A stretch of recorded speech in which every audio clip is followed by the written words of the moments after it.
नहीं कर रहे, बताइए आप। देखिए, ये हमने एक चांदी की भोग थाल लगाई है, जिसको अभी मंदिर के जितने हमारे ट्रस्ट के मेंबर्स हैं उनने एक्सेप्ट किया है। उनने कहा है कि 22 तारीख को इसके अंदर भोग लगाया जाएगा। ये चांदी की जो थाल बनी है, इसमें 4 इसके बोल्स हैं और एक कलश है। मैं आपको एक एक करके इसके बारे में बताता हूँ, इसकी रचना किस आधार पे, क्या सोच रख के और क्या इसके जरिए हम अपना मैसेज कन्वे करना चाहते हैं।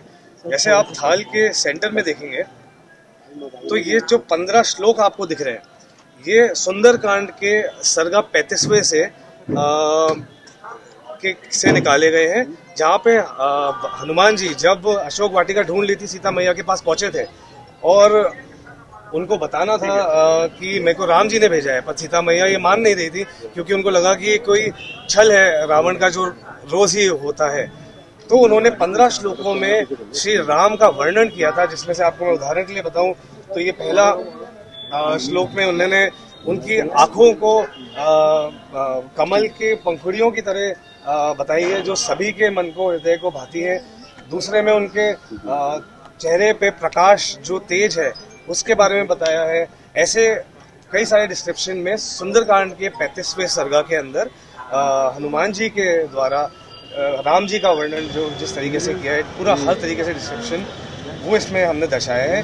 बीच में सूरज है, जैसे कि आप जानते हैं कि भगवान राम सूर्यवंशी थे और जब वो लंका की तरफ ओर जा रहे थे तो अगस्त्य ऋषि ने आके उनको आदित्य दिया था और सूर्य भगवान की पूजा कराई थी, जिससे वो विजयी हो और लंका से जीत के वापस लौटे।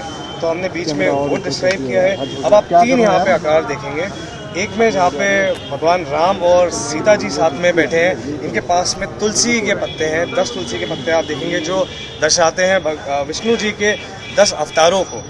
इसमें आपने एक कहानी सुनी होगी कि यहाँ पे भगवान राम एक गिलहरी के जंगल में पीठ पे 3 उंगलियां फहराते हैं प्रेम से, और वो बोलते हैं कि वो सफेद रंग की जो निशानी है, जो 3 लाइनें हैं, वो गिलहरी पे हमेशा रह जाती है और अब आज भी हम लोग देख सकते हैं। और यही गिलहरी, ऐसा बताते हैं, जब वो पुल बन रहा था राम से, तो गिलहरी आई है वहाँ पे और अब एक छोटा सा एक पत्थर लेकर के अपना योगदान करने। तो इसके जरिए हम बताना चाहते हैं कि कोई बड़ा कोई छोटा, भगवान के काम में, धर्म के काम के अंदर कोई काम बड़ा छोटा नहीं है। हर चीज़ का योगदान की आवश्यकता भी होती है और उसी से इतना बड़ा जैसे हमारा मंदिर बना है वो मुमकिन हो पाता है। अब मैं आपको दिखाना चाहूँगा, ये है जिसके अंदर भोग रखा जाएगा। हर पंखुड़ियाँ जो दर्शाती है, आप जानते हैं 21 नंबर का हमारे हिंदुत्व में, हमारे धर्म में कितना महत्व रहता है। हर पंखुड़ियों का 21 का एक्चुअली बहुत सारे डिस्क्रिप्शंस हैं, बहुत सारी जगह उसके बारे में बहुत सारी चीज़ें लिखी है। इस वजह से इस नंबर को हम बहुत उच्च पद पर रखते हैं। लेकिन उनमें से एक यह इसका एक्सप्लेनेशन है कि अगर आप इसको 5 भागों में बांटें, 5 हमारी ज्ञान इंद्रियां होती है, 5 हमारी कर्म इंद्रियां होती है, 5 हमारे प्राण रहते हैं और 5 हमारे जो नेचर में तत्व एलिमेंट्स हैं वह रहते हैं, जिनको पंचभूत बोलते हैं, और एक हमारा मस्तिष्क। इसको मिला के 21 का नंबर बनता है। और 4 बोल से अगर आप 21 को मल्टीप्लाई करते हैं तो 84 नंबर आता है।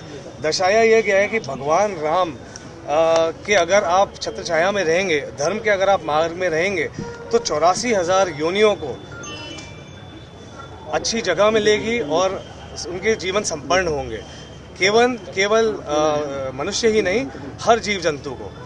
यह हमने एक कलश बनाया है जिसके अंदर जल रखा जाएगा।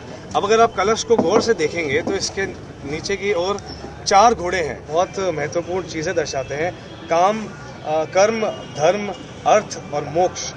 और यह कलश, ये 4 घोड़े उठाए हुए हैं 9 श्री राम से जुड़े हुए चिन्हों को, जहाँ पे सबसे पहले मैं आपको सूर्य देव दिखाना चाहूँगा। ये पंखी है, ये कोदंड धनुष है, ये स्वास्तिक है, ये ध्वज है, ये श्री राम जी का तिलक है, ये ओम है, ये शंख है और ये कलश है।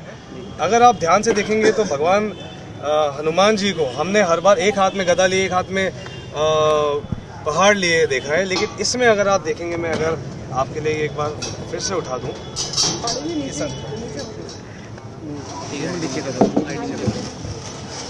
सब आईडी नीचे कर लो। तो आप हनुमान जी को देखेंगे कि इनका गदा इनने साइड में रखा है और जो इनकी पूंछ है जो पार्वती माता का स्वरूप कहते हैं, जब वो लंका में उनके आशीर्वाद से इनने लंका में आग लगाई थी, उसको उनने समेट के आगे की तरफ रखी हुई है और गर्दन झुका करके।